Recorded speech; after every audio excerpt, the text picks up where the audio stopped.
दिल्ली मुख्यमंत्री बड़ घोषणा एणिकी महिला को मिल 2500 टंका।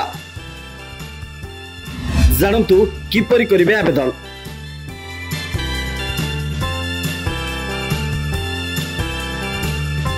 मुख्यमंत्री रेखा गुप्ता तांको कार्यकाल प्रथम दिन में एक बड़ घोषणा करछन्ती। निर्वाचन पूर्व भारतीय जनता पार्टी देइथिबा प्रतिश्रुति पूरण करने दिगरे एक पदक्षेप नहीं महिला मानक प्रति मासरे 2500 टंका देवाकू घोषणा करा जायछि। मुख्यमंत्री अनुसार अंतर्जातीय महिला दिवस अवसर में दिल्लीर महिला माने एही राशि पाइबे। ना केवल दिल्लीर गरीब एवं असहाय परिवार महिला माने एही योजनार लाभ पाइबे।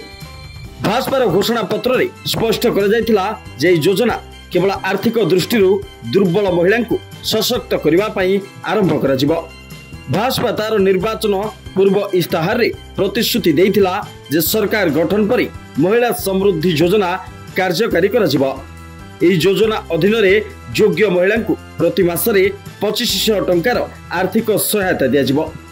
दिल्ली रे महिला समृद्धि योजना पई आवेदन ऑनलाइन मोड माध्यम रे करा जिवो।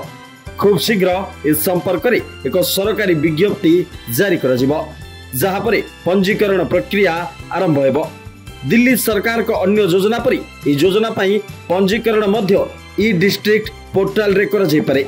जदि आवेदन प्रक्रिया रे कोनोसी नूतन परिवर्तन करा न जाय तेबे महिला मानकू एही पोर्टल माध्यम रे आवेदन करिबाकू पड़िबो।